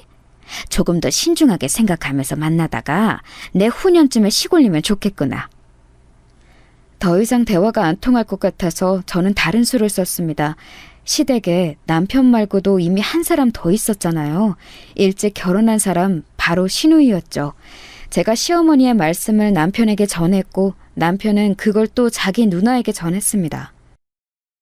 엄마! 일찍 결혼하는 게 천박한 거라고 주변에서 다 욕하는 거라고 그런 식으로 제욕하셨다면서요? 내가 언제? 너 결혼해서 잘 살고 있는데 내가 왜 너를 보고 그런 말을 하겠어? 그건 너한테 한 게 아니라 네 동생한테 한 거야. 그게 그거죠. 저라는 예시가 있는데 굳이 그런 말씀을 하신 그 저희가 뭐겠냐고요. 제가 못마땅하셨던 거죠? 참나. 저번에는 남들은 돈 잘 버는 사위, 대기업 다니는 사위 봐서 떵떵거리며 산다는데 이런 타령을 내도록 저 들으라고 하시더니 정말 너무하시네요.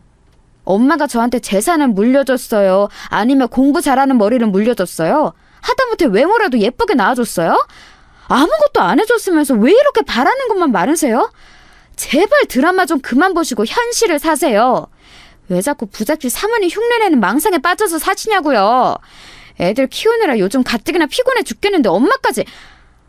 짜증나. 부잣집 사모님 흉내내는 망상? 아니 너 어떻게 네 엄마인 나에게 그런 망발을 짓거릴 수가 있어? 아이고 아이고, 내가 인생 헛살았다. 자식 농사를 잘못 지었어. 모녀가 불같이 싸웠는데 거의 시누이가 일방적으로 쏟아내는 격이었습니다. 저는 위로 언니가 둘 있었기 때문에 시누이 같은 유형을 잘 알았어요. 헌신적이고 가족이가 강하지만 다혈질적인 면모가 있고 눈이 돌면 배는 게 없는 성격이었습니다. 가만히 두면 조용하지만 잘못 건드리면 폭발하는 폭탄이었죠. 남편이 연애할 때 항상 그랬어요. 누나가 잘해줄 때 잘해야 한다고 말입니다. 타격을 입으신 시어머니께서는 허락이고 뭐고 그냥 저희 부부의 결혼을 홀라당 진행시켜 버리셨습니다. 간략히 이뤄진 상견례에서도 정말 별말씀 안 하셨고요. 결혼하고 나서도 계속 그러셨어요. 며느리는 만만해도 딸은 그럴 수 없으셨을 테니 시누이의 폭발이 시어머니께서는 자꾸 속에 걸리셨던 모양입니다. 그리고 저는 가슴을 쓸어내렸죠. 무탈하고 평화로운 결혼 생활을 꿈꿨습니다. 매일 가계부 쓰면서 조금씩이나마 돈 모으는 재미를 느껴가면서 미래를 그리며 그렇게 알콩달콩 지냈어요. 저나 남편이나 소박한 일상에서 보람을 느끼는 사람들이었기에 서로 잘 맞았던 것 같아요. 그리고 제가 임신을 하게 되었고 예쁜 딸아이를 세상과 만나게 해주었습니다. 그때부터 남편이 좀 변화하기 시작했어요. 좋게 말해서 차분하고 나쁘게 보자면 살짝 속옷적인 성격에다가 지나치게 안정지향적이었는데 아이가 태어나고 나니까 돈 욕심도 부리고 투자 공부도 시작하더라고요. 그러면서 생각지도 못한 충돌 아닌 충돌이 생기게 되었습니다. 저와 남편 사이에서요? 아니요, 저와 시어머니 사이에서요. 네가 우리 막내한테 입김 넣었지? 시부모 용돈 줄였으면 싶어서 네가 수작 부린 거지? 저요? 제가요? 아닌데요. 저는 전혀 모르는 일이에요. 애기 아빠하고 제가 얘기를 해볼게요. 그런데 어머님, 애기 아빠가 돈 계산을 요즘 들어 악착같이 하고 있는 사람이긴 하지만 두 분께 드리는 그 용돈 액수를 막 줄이고 그럴 사람은 아닌 것 같은데요. 뭔가 오해가 있으신 거 아닐까요? 이체가 잘못됐을 수도 있고요. 너 나 약 올리니? 내가 이미 당연히 우리 막내한테 물어봤지. 이거 돈 맞게 들어온 거 맞냐고. 그랬더니 30만 원이 아니라 20만 원 드린 거 맞다고 딱 잘라서 말하더라. 그건 우리 막내가 할 법한 언행이 아니야. 네가 중간에서 간약한 요술을 부는 게 틀림없더만. 간약한 요술이라니 그 무슨... 좀 당황스럽네요. 어머님, 근데 방금 20만 원이라고 하셨어요? 어? 원래 저희가 매달 20만 원 드리는 거 아니었어요? 여태까지 쭉 그래왔는데요. 혹시 30만 원을 받아오셨던 건가요? 얘가 뭔 소리람? 당연히 30만 원씩 받아왔지. 아휴, 니네 결혼하기 전에는 기본 50만 원씩 거뜬히 받았었고 그 외 자잘하게 떨어지는 것들도 많았는데 사는 게 다 부질없네. 저는 지금까지 20만 원 드린 줄 알았어요. 가계부에도 그렇게 다달이 적혀 있었고요. 그렇다면 애기 아빠가 자기 용돈에서 그거 아껴서 두 분께 더 드린 거였네요. 저는 그걸 지금 어머니 덕분에 알았고요. 그때 왜 눈물이 나는지 모를 일이에요. 저에게 지금껏 그런 말을 안 한 남편에 대한 배신감? 아니면 측은지심? 지금도 정확한 이유를 모르겠네요. 속에서 울컥한 감정이 올라왔는데 전화기 너머로 시어머니께서는 그런 저를 비웃으셨습니다. 너 설마 지금 질질 짜는 거니? 왜? 10만 원에 아까워서? 기가 막히는구나. 왜 이렇게 다들 구질구질하게 살아? 아이고 꼴배기 싫어라. 10만 원 도로 올려달라고 하고 싶다가도 그런 맛이 뚝 떨어지네. 그래, 네가 이겼어. 나하고 우리 막내 모자 사이 다 갈라놓고 10원 한 장 살뜰히 모아가면서 그렇게 지내렴. 왜 이야기가 그렇게 튀는 거였는지 정말 모를 일이었어요. 논리도 없고 진짜 화가 나더라고요. 속에서 열불이 터져서 그날 애기 데리고 동네 공원 나가서 2시간은 화를 삭혔던 것 같아요. 남편하고는 이 일로 진지한 대화를 좀 나눴습니다. 역시나 자기 허리띠 졸라가면서 남편은 시부모님께 용돈을 더 드렸던 것이었죠. 갑자기 20만 원만 받으면 절대 생활 못하실 것 같아서 그리했었다네요. 시부모님께서는 그럼 그때까지 저희가 드리는 30만 원에다가 시누이네가 드리는 용돈 아마 20만 원 선이었던 걸로 알고요. 이걸 현금으로 받으셨고 공휴일 낀 달이면 어디든 저희가 그날 꼭 모시고 놀러 가거나 그렇지 못하면 돈으로 10만 원 드렸었고 생신이 있으면 또 챙겨드렸고 이마트 온라인 배송으로 매달 5만 원어치 생필품 넣어드렸고 시누이가 반찬 종류는 싹 다 조달해드렸고 이렇게 살아오셨던 거예요. 괜찮지 않나요? 두 분이서 생활하시기에는 부족함이 전혀 없었는데요. 시어머니 입장에서는 달랐나 봐요. 그게 사치, 여유 이런 것과는 거리가 먼데 용돈 10만 원까지 줄었다고 하니까 열이 받으셨던 것이죠. 저는 너무 착잡했고 남편은 속상했습니다. 이게 며느리와 아들의 차이인가 봐요. 저는 자식 부부들의 정성을 몰라주는 시어머니의 태도에 착잡했건만 남편은 달랐죠. 늘 풍족하고 여유가 넘치게 살고 싶어 하셨는데 그 마음 내가 알면서도 모른 척 할 때가 많았어. 내가 그렇게 해드릴 수 없는 자식이니까. 죄송스러운 마음에 애써 그런 엄마를 모른 척 해왔던 거지.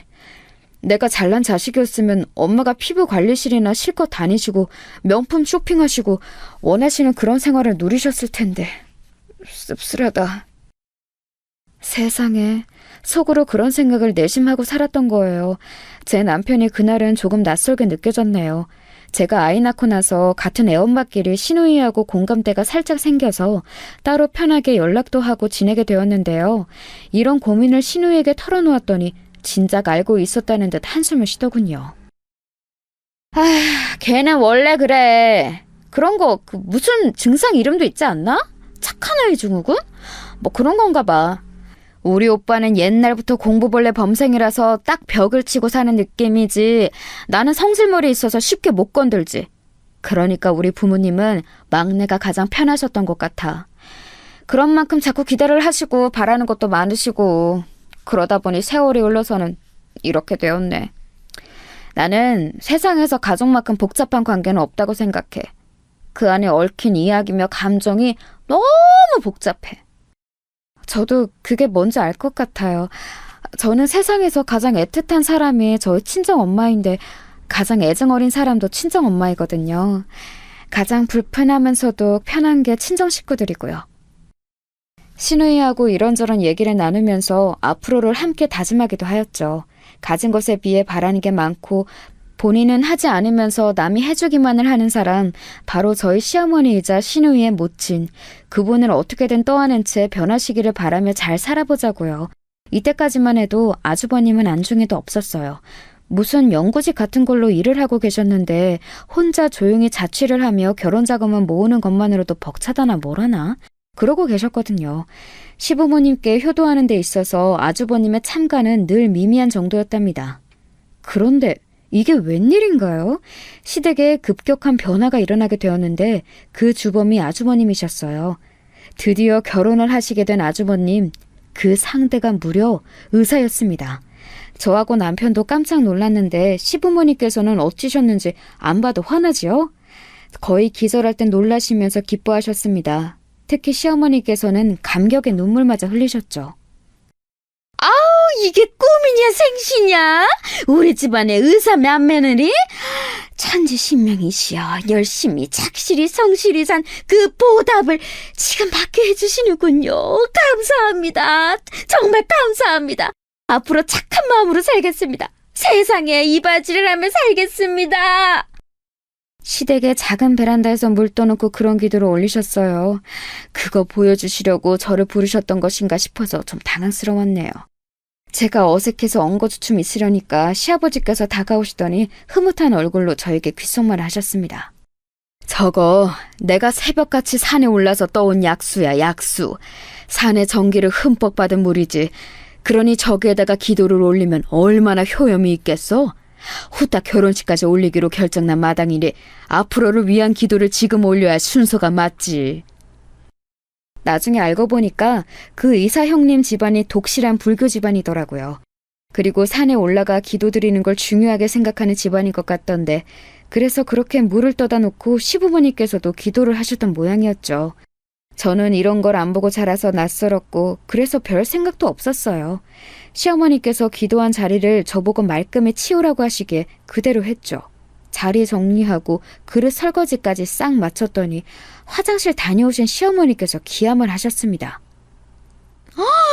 너 이게 뭐 하는 짓이야? 이 귀한 물을 설마 다 쏟아버린 거야? 이런 정신 나갈 것을 보았나? 너 어떻게 책임질래? 그 물 버리면 안 되는 거였어요? 왜요? 기도 끝나신 거 아니에요? 중요한 것만 말씀을 해주시지. 다 치우라고 하셔서 저는 그냥 다 치운 건데. 이것 봐라. 또 얼빵한 척하면서 사람 복장을 뒤집어 놓네? 내가 너 처음부터 그 모양 그 꼴이어서 마음에 안 들었어 이거사. 니까짓게 우리 의사 맏며느리 들여오는 길에 초장부터 흠집 내어놔? 갑자기 불같이 화를 내시면서 제 머리채를 확 쥐셨습니다. 그러더니 불운령에 맞춰서 제 머리채를 마구잡이로 흔드시는 게 아니겠어요? 저는 두피도 너무 아프고 눈앞도 빙글빙글 돌아서 죽을 맛이었죠. 잠시 후 시어머니의 손에 한 움큼 있는 제 머리카락을 보자 눈물이 막 나왔습니다. 그랬더니 저보고 또 쓸데없이 질질 짠다면서 호통을 치시더군요. 결혼 전에는 이렇게 막 무례하게 구셨다가 한참 동안은 또 조용하셨다가 갑자기 이렇게 다시 돌변하신 이유, 앞만 봐도 의사 형님의 존재 때문이었습니다. 기세 등등 이제 저희 부부의 미약한 원조 따위 필요 없다는 것이고, 그러니까 이제 실컷 어른 유세 떠시면서 저를 부려먹겠다는 심보이셨어요. 너같이 구질구질한 것도 며느리라고 내가 품어주고 보듬어주고 무조건적으로 포용해주고 그렇게 지내왔지만 앞으로는 조금 달라져 볼까 싶구나. 고부관계의 질서 정리가 필요한 시점이야. 그리고 동서지간의 서열 정리도 옳게 이루어지는 쥐엄한 우리 집안이 되었으면 한다. 당초에 언제 시어머니께서 저에게 그렇게 잘해주셨다는 건지 의문이었습니다. 그동안 제가 아이 낳고도 그 직후에도 컨디션 안 좋은 몸으로 시댁에 가서 식사 같이 해드리고 주말이나 공휴일 같은 때 가까운 데 모시고 꼬박꼬박 놀러가 드리고 자꾸 명품 타령하시는 건 못 들어드려도 작은 지갑이나 액세서리 정도는 좋은 걸로 한 번씩 사드리기도 하고 저 이렇게 기본 도리는 잘 지켜왔다고 생각했어요. 하지만 그때마다 시어머니께서는 저에겐 늘 시큰둥한 반응을 보이셨고 마치 저를 향해 이건 원래 네가 해야 하는 거니까 생색낼 생각 마라 이렇게 매번 경고를 하시는 듯 했습니다. 지금껏 그렇게 구셨으면서 저를 무조건적으로 포용해 주셨다니 너무 황당했지만 동서지간의 서열 정리라는 말이 너무 마음에 걸렸어요. 아니나 다를까 앞으로 제가 그 새로운 형님께 깍듯이 아랫사람 역할을 하라는 게 시어머니의 주문이었습니다. 또한 내가 분명하게 지금 말을 해두는데 우리 맏며느리 앞에서 네가 나를 우습게 여기는 언행을 한다거나 내 위험이 깎일 만한 짓을 네가 한다면 나 그때는 정말로 가만히 안 있어. 너무 당황스러운 으름장이었네요. 참고로 형님께서는 저와 2살 차이밖에 안 나는 분이셨어요. 나이 차이가 적게 나니까 기분이 좀 이상하긴 하더라고요. 직업이 의사라고 하니까 사회적으로 인정받고 성공한 사람인 것 같아서 아무튼 부러웠네요. 형님을 보면서 저는 내심 속으로 삶에서 수많은 기회를 제가 놓쳐온 것은 아닌지, 과연 제가 정말로 죽을 만큼 뭔가를 열심히 최선을 다해서 해본 적이 있는지, 이런 인생이 제가 원했던 인생이 맞는지 여러 생각을 했었습니다. 형님과 제가 쉽사리 가까워지진 못했어요. 인상부터가 약간 도도하면서 고고하다고 해야 하나? 그런 느낌이셨고요. 아주버님과 짝꿍 아니랄까봐 말수 적고 고요한 분이라는 이미지가 얼굴에 있었어요. 게다가 가끔 뵐 때면 시어머니께서 열심히 형님께 이런저런 말씀을 붙이시고 계셔서 저는 자연스레 그들의 수발을 드는 역할이었을 뿐 끼어들기에 애매했습니다. 그러다가 어느 날 시어머니께서 식재료 좀 사오라고 주문을 하셔서 제가 주말 오전에 시댁에 갔더니 형님이 와 계셨어요. 잠깐 들른 거라 하셨죠. 오래된 좁은 평수의 시댁 아파트와 형님은 이질적으로 보였습니다.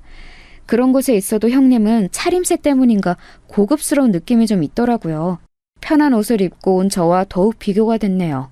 시어머니께서 급하게 전화를 받으러 자리를 뜨시길래 제가 장봐온 거 내려놓으면서 형님께 말을 붙였죠. 살갑게 이런저런 얘기를 건넸더니 형님께서도 점차 표정이 풀어지시는 게 보였네요. 전문직 종사자라는 건 아우라가 느껴지는 것 같아요. 집안에 의사 있다고 어디 가서 아직 자랑을 못했는데 곧 하려고요. 축혀 세워줘서 고마워요. 내가 워낙 바쁜 사람이라서 친하게 지낼 시간도 없었네요. 우리 동서는 내가 익히 전에 들었던 거랑 이미지가 달라서 사실 좀 놀랐었는데 보면 볼수록 사람이 수더분하네요. 제 얘기를 들으셨어요?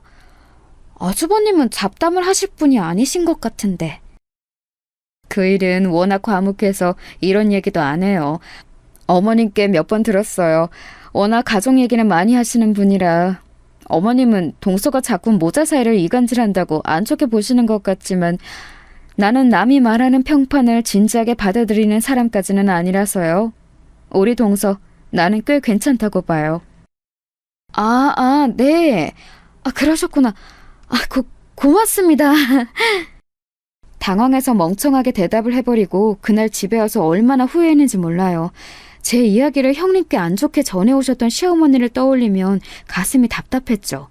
부족한 며느리인 제가 잘못인가 싶기도 해서 기분이 묘했습니다.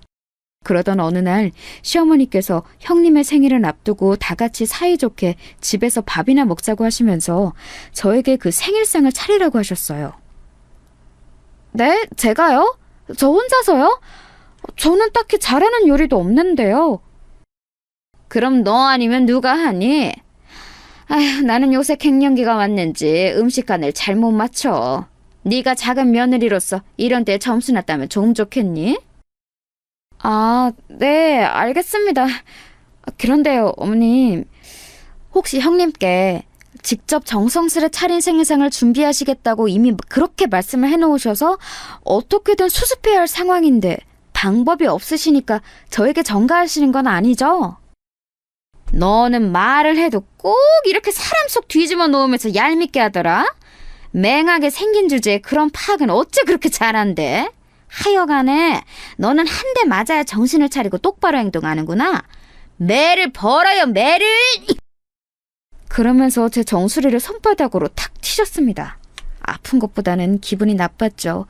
그런데 그 상황에서 거절하기에도 못하고 이런 기회로 시어머니나 형님께 좋은 결과 보여드리면 진짜 점수 잘 따지 않을까 싶은 그런 답답한 생각이 그 순간에 저도 모르게 들었던 거예요. 그래서 생일상을 도맡게 되었어요. 메뉴부터 그냥 저보고 다 알아서 하라며 시어머니께서는 전부 다 이름해 주셨고요. 제가 형님 생일상을 맡게 되었다고 하니까 남편은 되게 할 말이 많다는 표정을 지어 보였는데 말은 안 하더라군요. 그 심정 뭔지 알 것만 같았습니다. 아휴, 한숨이 절로 나왔네요. 어쨌든 하긴 해야 하니까 준비에 들어갔어요. 없는 게 없을 형님께서 좋아하실 생일상이 뭘지 궁리를 해봤죠.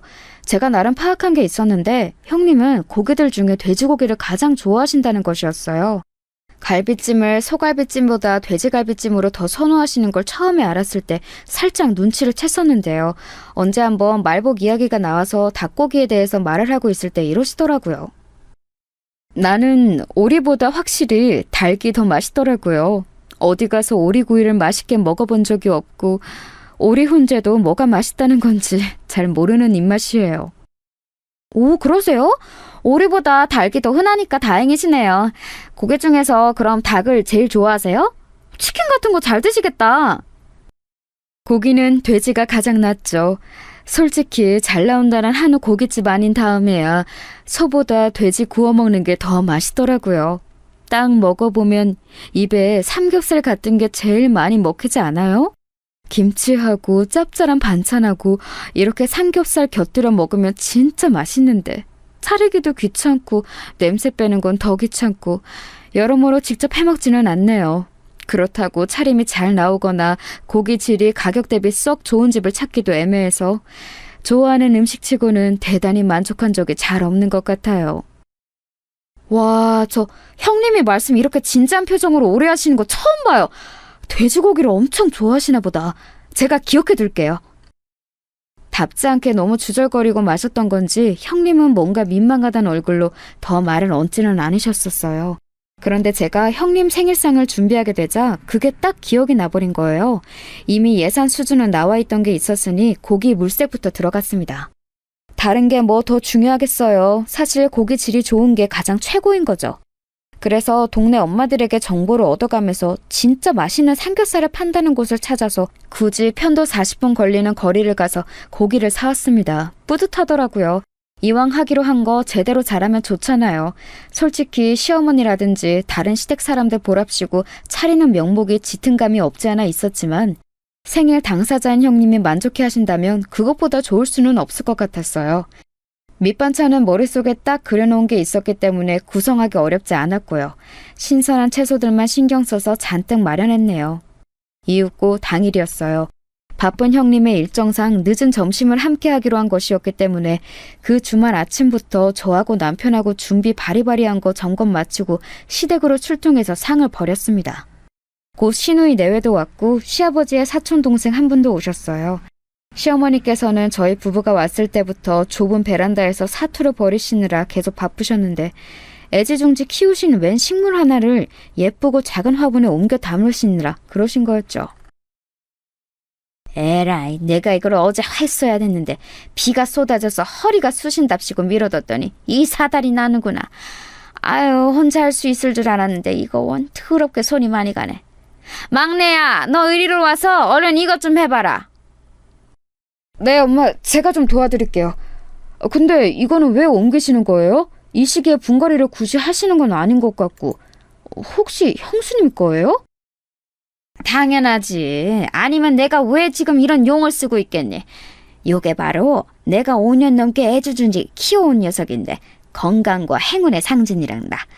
부적이 따로 없어. 이것만큼 선물로 의미 있는 게 없겠다 싶어서 엊그제 생각이 나자마자 화분부터 구해놨지. 큰 걸 다 주면 자리 차지만 할 테니 예쁘게 새끼 친 것만 옮겨서 줘야지. 화분 보고 부적 타령을 하시는 건 아무 상관이 없었습니다. 다만 제 남편을 이리저리 부려먹으시는 것 같아서 그게 좀 그렇더라고요. 이윽고 아주버님께서 도착을 하셨는데요. 형님께서는 중요한 전화를 받으시느라 잠시 후에 올라오실 거라고 했습니다. 딱 그 말씀만 하시고는 거실 소파에 앉아 멀뚱히 계셨어요. 바로 보이는 베란다에서 제 남편이 뒷정리하느라 고군분투하고 있었는데 빈 말씀으로나마 뭐하냐 도와줄까 이런 말씀을 안 하고 가만히 계시더라고요. 웃긴 건 시아버지께서도 당신의 사촌동생과 함께 그 옆에 나란히 앉아 텔레비전을 트셨다는 겁니다.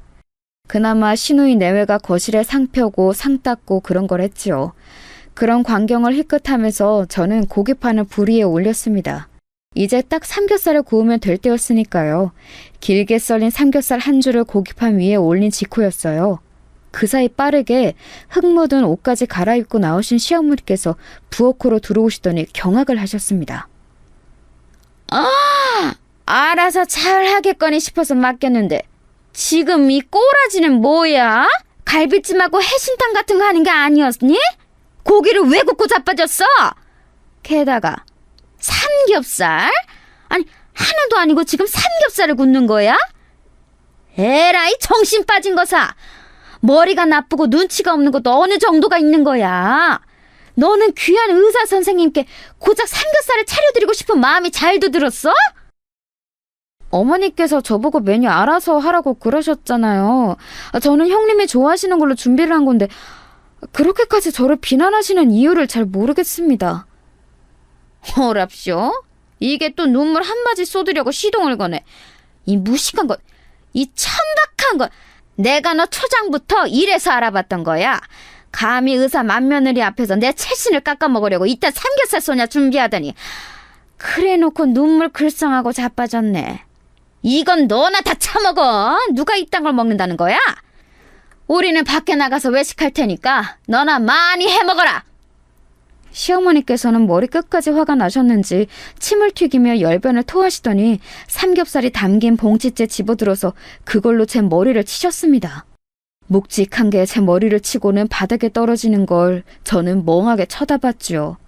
그와 동시에 눈물이 또르르 흐르더라고요. 제가 왜 이런 취급을 받아야 하는지 이해할 수가 없었어요. 무심코 눈물을 닦으며 고개를 틀자 베란다 쪽에서 통화를 하다가 이쪽에 소란을 들었는지 눈길을 주는 놀란 얼굴의 남편이 보였습니다. 애써 골라 입고 온 옷이 흙으로 더러워져 있었어요. 그리고 시누이 내외가 뭔 일이 났나 싶어서 어리둥절한 표정으로 이쪽을 살피고 있었죠. 고개를 바로 하자 저를 보며 코웃음을 치시는 시어머니가 보였습니다. 그 다음 일어난 일은 제가 그렇게 하려고 해서 한 게 아니라 정말 불가항력적으로 벌어진 것이었어요. 저도 모르게 그렇게 되었거든요. 바닥에 떨어진 삼겹살 봉지를 주워든 저는 그걸로 시어머니 얼굴을 후려치고 말았습니다. 퍽 소리가 났고 시어머니께서는 싱크대를 잡고 간신히 주저앉지 않으셨죠. 부엌으로 들어오던 시누이가 짧게 비명을 질렀어요. 다가온 남편도 놀란 숨을 삼켰고요. 저는 시어머니께서 혼미한 눈빛으로 저를 쳐다보시자 홀린 듯이 정신없는 말을 쏟아냈습니다. 누가 누구 보고 천박하다는 거예요? 능력도 없고 인성도 부족한 주제에 자식들에게 바라는 것만 더럽게 많고 자식 차별하고 며느리 차별하고 돈 앞에서 해불쭉하는 어머님보다 설마 제가 더 천박할까 싶어서요? 그래요. 저 무식해요. 명문대도 못 나왔고 언감생신 의사는 꿈도 못 꿔봤어요. 그래도 제가 어머님 앞에서는 무식으로 한 수가 아니라 두 수 정도는 접어드려야겠는데요? 무시대회 나가면 어머님은 대상 후보는 기본으로 깔고 가요.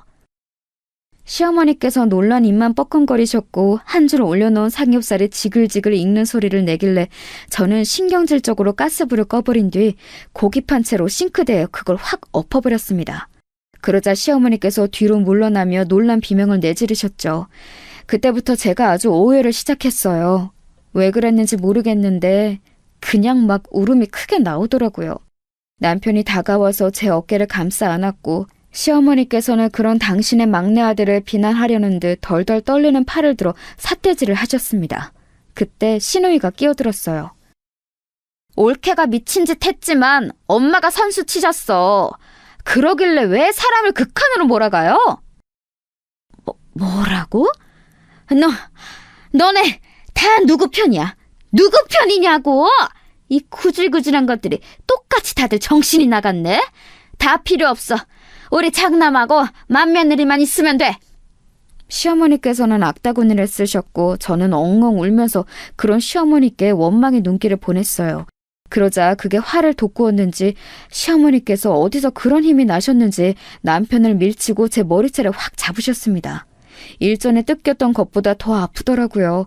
양손으로 제 머리를 잡고 휘두르시는 통에 제가 비명을 내질렀고 시누이가 경악해서는 시어머니를 말리려고 하였는데 그때 제가 언뜻 남편이 그런 자기 누나를 말리는 듯한 몸짓을 보았어요. 그 순간에도 왜 저러지 싶었죠. 그런데 이유가 있었어요. 왜냐하면 어느새 도착해 계셨던 형님께서 그 광경을 다 보셨거든요. 저를 놓아주신 뒤에 씩씩거리시던 시어머니께서 문득 형님을 발견하시고는 소스라치셨습니다. 우리 귀한 며느님 와 있었어? 아이고야, 이건 별일 아니니까 신경 쓰지 마려.